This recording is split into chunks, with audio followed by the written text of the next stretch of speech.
Hi, my name is Adriana Sherwood, and I am here to inform you on why we should not lower the age of drinking. As we all know, the legal age of drinking is 21. In many cases, though, this is broken when minors enter high school and college. The risks that come along with underage drinking are astounding and quite dangerous as well.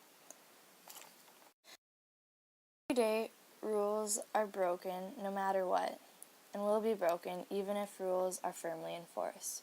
But the amount of casualties and losses of family members, acquaintances, and friends is beyond belief. The actions that are made when you're younger really do influence the actions and behaviors as humans grow older. I think the drinking age is perfect. The decisions made by people when they're intoxicated by alcohol are not the greatest or the brightest, and most of their ideas and actions are just straight out stupid. But by far the worst decision they could make while intoxicated by alcohol is to drive a vehicle or anything motorized. In America, on average, nearly 12,000 people die every single year in DUI-related accidents. Over 900,000 are arrested each year for DUIs, and 1/3 of those people arrested are repeated offenders. Repeated offenders are people who have already gotten caught drinking and driving. Most repeated offenders don't learn their lesson until a close death experience or the death of a family member or close friend. That's pretty sad if you have to almost die to learn a lesson. And after that, most of them don't even learn their lesson. They keep on drinking, they keep on driving, which can harm themselves and others. If you're at a party or you're going somewhere where you know there will be drinking or you will be drinking, always get a ride home from someone sober, spend the night, or just don't drink. Drinking and driving can harm you or others. Sean is a victim of a drunken driving accident.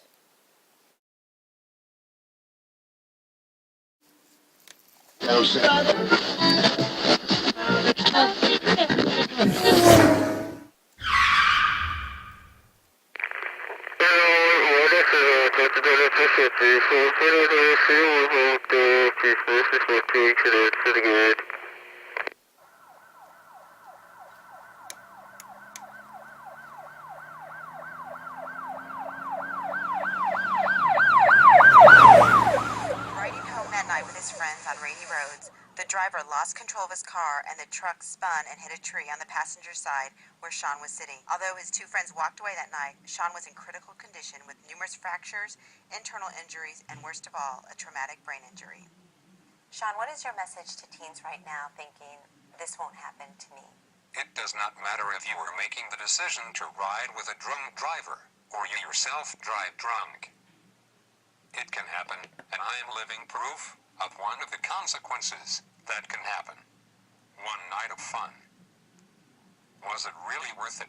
39 days after being in the hospital, Sean woke up out of his coma. He woke up unable to walk or talk. In fact, in those early days, he could only turn his head from side to side, and he had a little movement of his left arm and index finger. I think I have the feeling even today is, how could this happen to my child? How did it happen? Sometimes I feel like I've been kicked in the stomach when I look at him, and I think, this isn't this isn't what I brought him into this life for. You probably think like I do. It will never happen to me, but do you really want to take that chance? Sean's mother travels with Sean as he spreads his message about the consequences of drinking and driving to teens and adults. Due to the accident that Sean was in, he can no longer walk and he can no longer speak. This is just an example of what can happen to you while drinking and driving. This is just one example of many things that could happen while intoxicated by alcohol. Another is abuse to family. Alcohol doesn't just abuse one person, it abuses everyone around them.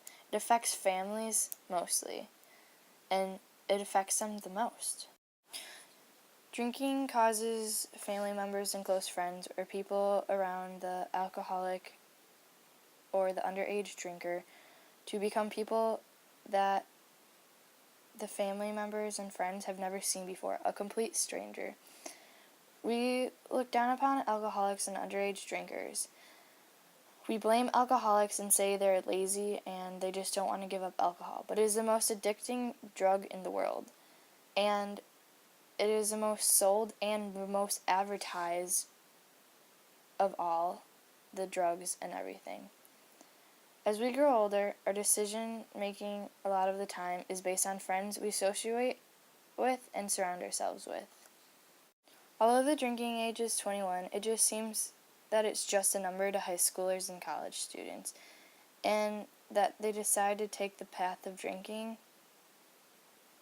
The end result can have many side effects and create many problems such as drunk driving, abuse, and alcoholism, which has proven to be a very big problem already. Drinking and driving, or just being intoxicated by alcohol or underage drinking, is very dangerous and makes the thought process not clear. So unclear it can be very dangerous, and this is why the drinking age should not be lowered. Before you have a drink next time, think of what you're doing and what could happen.